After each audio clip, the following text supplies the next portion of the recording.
You are listening to PastThink.com audiobook. Please like and subscribe, thank you. Chapter 41. Heavenly Books Received at Huandao Village, Song Jiang Meets the Mystic Goddess of Heaven. While dining one day, Song Jiang addressed the bandit leaders as follows: I am greatly indebted to you for saving my life and receiving me on your mountain. We have been feasting merrily here now for several days, but I do not know how my father is feeling at home. As a result of the affair at Jiangzhou, I expect that instructions have been sent to Yunqing County for the arrest of my father and family. In that case, the worst may happen to him, but I have no information here about it. I think I had better bring my father here, and then I shall no longer be anxious about him. Would you gentlemen allow me to go on that important business? This is an important matter relating to the affection between son and father, said Chao Gai. We are all enjoying ourselves here, so how could we allow your father to be in misery at home? Of course we must allow you to go home. But we have recently had a busy time, and we have not yet quite fixed up our quarters here. Within 2 days, however, we can summon a band of soldiers to go to bring your father here. It sounds all right to wait for a few days, said Song Jiang, but I am afraid that a summons has already been dispatched from Jiangzhou for the arrest of my father. The sooner I go, the better it will be. There is no need for many men to go with me, because I can go secretly and bring my father here without a single person getting to know about it. If I took many men on such an expedition, the people would be startled and afraid, and it would be difficult to do the business. Brother, if you travel alone you would have no assistance in case of trouble, said Chao Gai.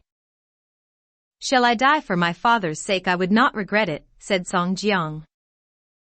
They would not agree to let him go that day, but as Song Jiang was determined, they at last gave him a felt hat, a sword, and a stick, and accompanied him down the mountain, where he departed by himself. He crossed the lake and started on the road to Yunqing County, and when not far from that place he stayed one night at an inn. The next morning he arose early and arrived at the village quite early. But as it was daylight, he hid in a wood for the nightfall when he went to his village. When he knocked at the door of his father's home, the door was opened by his brother Song Qing, who was startled to see him and hurriedly spoke, Elder brother, why have you returned? I have come to take both you and my father away, replied Song Jiang. Everybody here knows of your affair at Jiangzhou, said Song Qing. The magistrate sends 2 inspectors here every day to see that we do not leave, and as soon as a dispatch arrives from Jiangzhou we shall be arrested and locked up in prison. We shall wait there until you are arrested. Both day and night there are about 200 soldiers patrolling near our house. You must go at once to Liangshan Marsh and ask the brigands to come here immediately to rescue our father. When Song Jiang heard this he was startled and had a cold sweat all over his body. He dared not enter the house, but at once departed on the road to Liangshan Marsh. That night the moon gave a dim light, and it was not easy to see the footpath. He decided to travel by small bypaths on his way back. He had only been walking for about 2 hours when he heard behind him the noise of many men. He turned round and saw many torchlights about half a li away, and even heard one man shout, "Don't let Song Jiang escape." He went on his way and thought, I am in trouble now, because I did not listen to Chao Gai's advice. May heaven have pity on me and rescue me. Just then the wind blew the clouds away, and there was bright moonlight. He recognized the place which he was approaching. It was a small village called Huandao, and was surrounded by high mountains which made it difficult in traveling. Below the mountain there was a stream, and a footpath which was the only way, wherever one approached the village. He wanted to avoid this place, and turned to find another way, but the men close behind prevented him from returning, as near them the fields were well illuminated by the torchlights. He therefore went forward, now looking for a spot where he could hide. He came to a wood in which he noticed a temple, so he went there, pushed open the door, and looked round inside for a hiding place. He could not find a suitable place in the buildings, either at the front or the rear of the temple, and he was getting quite anxious. Just then he heard a man outside call out, "We must all go inside this temple," and he recognized the voice of Inspector Zhao Neng. In the room where he happened to be was a shrine, so he raised the curtain and went inside the niche. There he crouched, trembling with fear. The men were now inside the temple, and were searching in the rooms with their torchlights. Song Jiang thought, I am evidently in a tight corner, and must pray to the gods for protection. He did this and the men went away one after the other, without looking in his hiding place. Heaven has had pity on me, he thought, but Inspector Zhao had not yet left the room, and he now raised the curtain, and looked inside the niche. Song Jiang was terrified. He must be hiding in the woods, said a soldier. He cannot escape from this place, and he cannot go up the mountain. We had better guard the road, and even he can fly he cannot get away. We can wait until daybreak, and then make a thorough search. Inspector Zhao agreed to this, and led his soldiers out of the temple.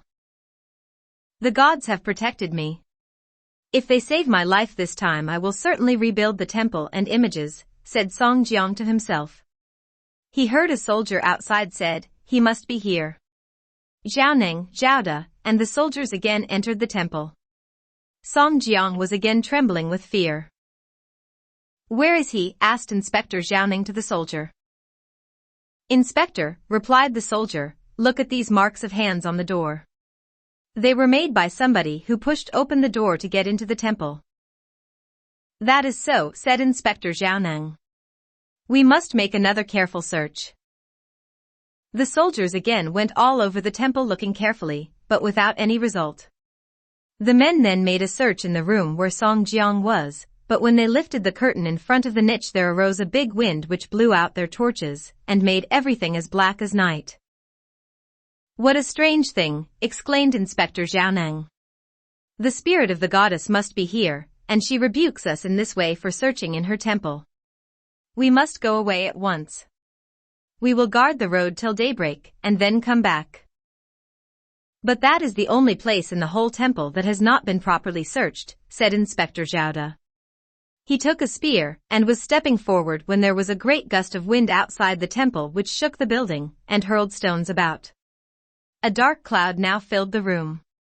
It was very cold, and hair stood on end. They were horror-stricken. Inspector Zhao gave the order for all to leave as the goddess was offended. The men all left hurriedly, and when outside the temple they ran for their lives. Song Jiang, although still afraid, could not avoid laughing at this. But he realized his position. Those fellows have failed to find me, but they still guard the path. While he was still thinking he heard the steps of people approaching from behind. Further trouble, he thought. I cannot get away. Looking round the curtain he saw two little figures dressed in blue clothes who said, We have been commissioned by the goddess to invite you. Song Jiang dared not speak, and the figures continued, You may now proceed. Song Jiang dared not move, and the figures repeated, Star Lord Song, you need have no further suspicion. The goddess has waited a long time for you. Song Jiang knew by the tender tone of the voices that these must not be males, so he emerged from under the chair of the idol, and looking out he was astonished to see that they were two young maids with blue clothing, resembling the two images made of mud. He heard a voice outside say, Star Lord Song, the goddess calls for you. He pulled the curtain to one side, and then saw that the two figures had hair twisted round on the tops of their head. They were standing in a proper, respectful attitude, and had their hands raised in saluting position. He asked, Where are you two fairies from? We have been sent here by the mystic goddess to invite you Star Lord to come to the heavenly palace, said Little Blue Clothes. There must be some mistake. My name is Song Jiang, I am not a Star Lord. Little Blue Clothes replied, Why mistake? You may now go. The goddess has waited for you a long time. What goddess? Asked Song Jiang. I have not worshipped and known before, so how dare I go now? If you go there you will soon know her. You need not inquire any further about her, said Little Blue Clothes. Where does the goddess live? Asked Song Jiang. In a palace at the back of this temple, replied Little Blue Clothes. The two figures moved off, and Song Jiang followed them. They left the temple, and turning a corner they came to a door in a wall. Star Lord Song, you may enter through this door, said Little Blue Clothes. They entered, and Song Jiang looked round. The sky was studded with stars, and the breeze was fragrant. There were many trees and bamboos on all sides. He thought, if I had known of this place before I would have come here to hide, and not have faced all those dangers in the temple. As he advanced he noticed that there were fragrant flowers on both sides of the path, with fir trees of huge dimensions. The path was very smooth, and bore markings like those on the back of a tortoise. He thought, I did not expect to find such a delightful place behind the old temple. They had not gone very far when he heard the sound of flowing water, and soon came to a bridge made of blue stone, with red balustrades. They crossed this, and on both banks of the stream were numerous strange flowers and grasses, deep green firs, luxuriant bamboos, weeping willows, peach trees with red flowers. The water below was as pure as silver and snow, and evidently flowed from a cave in the rocks. Across the bridge was a long avenue of strange trees leading to a vermilion red-starred gate. Upon entering that, Song Jiang looked upward, and saw a palace. He thought, I was born and brought up at Yunqing County, but I never heard of this place. He was rather afraid, and dared not go any further. Little Blue Clothes urged him to go forward, and they entered the gate. There was a path, now, with dragons carved on the stones, and this led to the hall with large vermilion red pillars on the veranda, and richly embroidered curtains hanging between the pillars. In the hall were many lanterns which gave a very brilliant light. Little Blue Clothes went up the dragon-carved stone slope, onto the veranda, where there were many other Little Blue Clothes who said, the goddess requests the Star Lord to enter. Song Jiang was now trembling with fear, and his hair was standing on end. The flags of the floor bore imperial designs of dragons and phoenixes. Little Blue Clothes went inside the curtain and announced, Star Lord Song Jiang has arrived, and is waiting outside. Song Jiang bowed his head and saluting said, I am only a mortal from the earth, and have not made the acquaintance of the gods. I pray for your pity, and that you will bestow grace upon me. A voice inside the screen called out, request Song Jiang to be seated. He dared not raise his head. The 4 little blue-clothed maids brought an embroidered cushion, and he had to sit down quite uneasily. The voice inside again called out, roll up the curtain. The little blue clothes did this, and hooked the curtain up. The goddess spoke, Star Lord, have you been well since we parted? Song Jiang replied, I am only a mortal, and dare not even look at your divine person. As you are here you need not stand on any ceremony, said the goddess. So Song Jiang raised his head, and saw a large hall filled with glittering articles of gold and jade, with lanterns of dragon, and phoenix designs, i.e., imperial symbols. On both sides were Little Blue Clothes with audience tablets in their hands, and holding aloft banners, umbrellas, and fans. In the center of the hall was a couch ornamented with dragon designs and precious stones, and there sat the goddess. She wore a dark crimson silk robe embroidered with golden threads, and was holding a jade scepter. She had admirable eyes, and a general fairy-like appearance. She said, Star Lord, you are here by my invitation.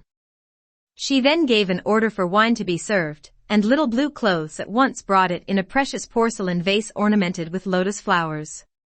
The chief of the Little Blue Clothes offered a cup of wine to Song Jiang, who dared not refuse it. He arose, took the cup, and facing the mystic goddess he drank the wine.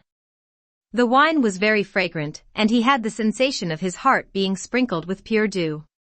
Another Little Blue Clothes came forward with a tray of dates, and offered them to him. He was afraid of committing a breach of etiquette, so he tremblingly took just one single date off the tray, munched it slowly, and kept the stone in his hand when finished. Another cup of wine was now offered to him, and he again drank. The mystic goddess ordered that more wine be offered, and he drank the 3rd cup. He also partook of 2 more dates in the same way as before. He now felt slightly intoxicated, and being more afraid of committing a breach of etiquette, he kowtowed, and said, I do not drink much wine usually, and I request that you do not press me further with your delicious fragrant nectar. The mystic goddess issued an order, as the Star Lord does not want any more wine, do not offer it. Let the 3 heavenly books be bestowed on him. A Little Blue Clothes went behind a screen, and returned with a tray on which was a bundle made of imperial yellow silk containing the 3 heavenly books which were offered to Song Jiang. The bundle was about 5 by 3 inches, and Song Jiang bowed in accepting it, and placed it in his sleeve. The mystic goddess said, "Star Lord Song, I have given you 3 volumes of the heavenly books, and in future you can act as the agent of heaven. In all affairs be honest and upright. In official affairs support the emperor and bring peace to the people. When affairs are wrong, rectify them. Do not forget this, but do not disclose the source of it to anyone." Song Jiang bowed and signified his obedience to these orders. The mystic goddess continued, "Because your mind is still depraved, and you have not yet completed the journey fit for your soul, the Jade Emperor has decreed that you must continue your life on the earth. Now live there a good life, and in a short time you will go to heaven. If you do evil things you will go to hell, and I cannot save you from that. Read, mark, and inwardly digest the truths contained in those 3 heavenly books. Nobody but the secret star may ever see those books. When you have completed your meritorious duties, then burn the books, so that those who come after you may not get them. Heaven and earth are wide apart, and as you cannot stay here long you had better return to earth at once." She then ordered the little blue clothes to conduct him back to the earth.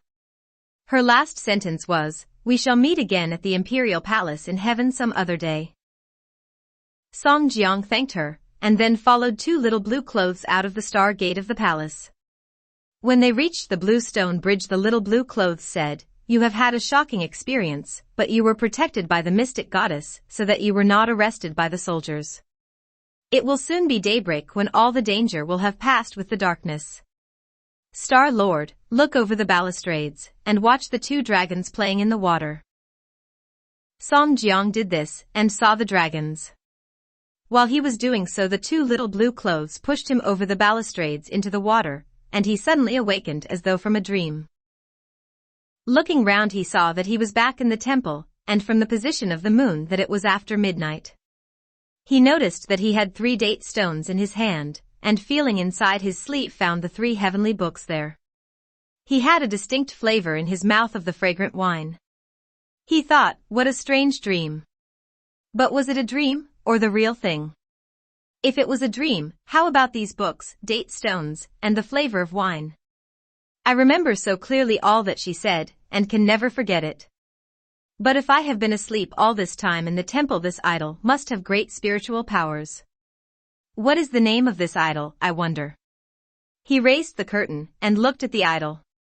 It was the image of a beautiful woman just like the mystic goddess he had seen. As the mystic goddess called me Star Lord, it is evident that in my former life I was a very important person. I must make use of these heavenly books and not forget what I was told so clearly. The little blue clothes said there would be no danger after daybreak, and as it is quite daylight now, I will go and look round. He stretched his hand into the niche and took his short stick. He brushed the dust off his clothes, and then slowly walked on to the veranda of the temple. Looking upwards he saw a board over the door with the characters, Taoist Temple of the Mystic Goddess. He saluted with both hands raised and exclaimed, "What a pity! But as the mystic goddess of heaven has saved my life and presented me with these heavenly books, I will certainly return here when I have made my fortune, and will put all things in good condition. I hope that the goddess will condescend to protect me in the future." This done, he cautiously left the temple and made his way towards the entrance to the village. He had not gone far when he heard a great noise in the distance. He thought, another calamity. I will stay here. If I go forward they will arrest me. I had better hide in these bushes at the side of the road. He did this, and then saw a great many soldiers hurrying into the wood along the road out of breath, and calling out, "May the gods spare our lives." Hiding behind the trunk of a tree, he thought this was very strange. Shuyong exclaimed, "Look! There is a man hiding behind that tree." Song Jiang came out and said, "I am much obliged to you brothers for again saving my life. How can I ever repay you?" They were all much pleased at seeing him, and immediately Li Li and Shuyong went off to inform Chao Gai. "How did you know that I had come this way?" asked Song Jiang. Lu Tang replied, when you had left the mountain, Chao Gai and Wu Yong were much worried about you and dispatched Dai Zong to find out what way you had gone. But even then Chao Gai was still anxious and dispatched us to support Dai Zong in case you were in any danger. On the way we met Dai Zong, who said that there were 2 inspectors who were trying to arrest you. When Chao Gai heard this, he was very angry and sent Dai Zong to Liangshan Marsh to get a large body of men to come and rescue you. When near here, a man on the road told us that you had gone to this village. So we came here and met the soldiers whom we attacked and killed many of them. Li Kuei chased many soldiers in this direction and we followed him. We had no idea that you were here. Just then Shi Yong returned with about 7 of the leaders and Chao Gai, who were all pleased to see Song Jiang. Chao Gai said, "You would not listen to my advice, but left the mountain unattended. If we had not arrived, you would have been in a dangerous position." "As I was anxious about my father's safety," said Song Jiang, "I could not stay." "I will tell you now some good news," said Chao Gai. "I gave orders for Dai Zong and other leaders to get your father and brother, and they have escorted them to Liangshan Marsh." Song Jiang was exceedingly pleased at hearing this and saluted Chao Gai. "Sir, you have done me a great favor, and I shall never forget it in my life." They then all mounted their horses and returned from the Huandao village. Song Jiang rode with his hands in a praying position as he was expressing thanks to the gods for his marvelous escape and promising that he would make sacrifice later as a thank offering. They all duly reached Liangshan Marsh without any further incident. Upon reaching the stronghold, Song Jiang met his father and brother at the main hall and was exceedingly pleased to see them again. He said, "Father, I have been an unfilial son and caused so much trouble to you. That hateful fellow Zhao came every day to see that we did not escape," said old Song. "He was only waiting for a letter to arrive from Jiangzhou, then he would have arrested us and taken us to prison. When I heard you knocking at the back door, I knew that there were about 9 soldiers in front of the house. But they disappeared afterwards. At midnight there came about 100 men who forced open the gate of our farmyard. They forced me to enter a sedan chair and told your brother to take with us some things. They then set the farmyard on fire. They took us here without allowing me to inquire who they were or where they were going. Today we are all united together again," said Song Jiang, "owing to the exertions of our brothers at this place." He then told his younger brother to salute and thank Chao Gai and the other leaders for their timely action.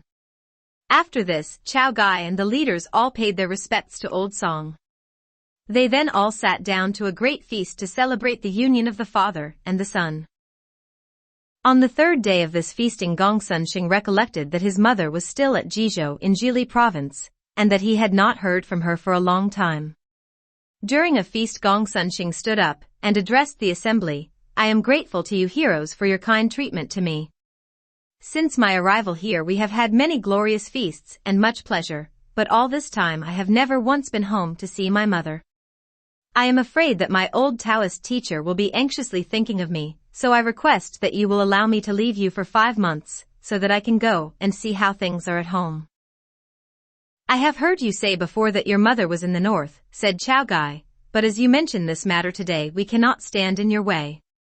If you will wait till tomorrow, we will arrange matters for your departure." Gong Sunsheng thanked Chao Gai for granting leave. The next day a special farewell meal was arranged in honor of him. He wore his old Taoist priest robe with a palm hat. On his back were 2 swords, and in his hand he carried a fly brush. All the leaders were assembled, and they all drank him toast. Chao Gai finally spoke to him, "Do not break your promise about returning to us. We would rather not allow you go, and we are only allowing you to go because of your anxiety about your mother. After 100 days we shall be looking forward to your return." "How dare I break my promise to you when you have treated me so liberally," said Gong Sunsheng. "When I have visited my Taoist teacher and made proper arrangement for my mother, I will return here at once." "Would it not be better if you took some men with you so that you could bring your mother to our mountain here?" asked Song Jiang. "My mother likes to live a quiet life," said Gong Sunsheng, "and hates any bustle. She won't agree to come here. We have fields and houses, and my mother prefers to stay and attend to those matters. I will just visit them, and then rejoin you here. In that case we will do as you wish, said Song Jiang. We hope that it will not be long before we see you again. Chao Gai presented Gong Sun Sheng with a quantity of gold and silver to cover his traveling expenses, and the latter said, I do not want so much. He only took half, and placed it in his belt. He then took his leave and departed. He had just left when Li Kuei, the black whirlwind, entered the main gate crying loudly. What is the trouble about? Asked Song Jiang. I am very angry, said Li Kuei. People bring their fathers here, while others go to see their mothers. I didn't come out from under the damned earth without father and mother. Well, what is your idea? Asked Chao Gai. I have a mother at home, said Li Kuei. My elder brother works as a servant at another house, and cannot do much to support my mother. If I bring her here to enjoy her life I should feel much more contented. You are right, said Chao Gai, I will let you have some men to go with you and bring your mother here. That won't do, said Song Jiang. Li Kuei has a bad temper, and should he return to his native village it would cause some trouble. If you sent men with Li Kuei that would also not do, as he has a fiery disposition, and would make some disturbance on the way. He killed many men at Jiangzhou, and everybody knows that he is the Black Whirlwind. There will be a warrant out for his arrest. To look at his face would be enough to arouse suspicions anywhere. He would have a long way to go, and in case of danger how could we help him? You had better stay here until matters have settled down a bit, and then perhaps you could go in safety. Li Kuei was vexed at this, and said, Elder brother, you are most unfair. You got your father to come here for safety, while my mother is to remain at home in misery. It makes me so angry that my stomach is quite upset. Younger brother, do not get vexed, said Song Jiang. You can go if you will comply with 3 conditions. The hand that shook mountains. Fought tigers with boldness.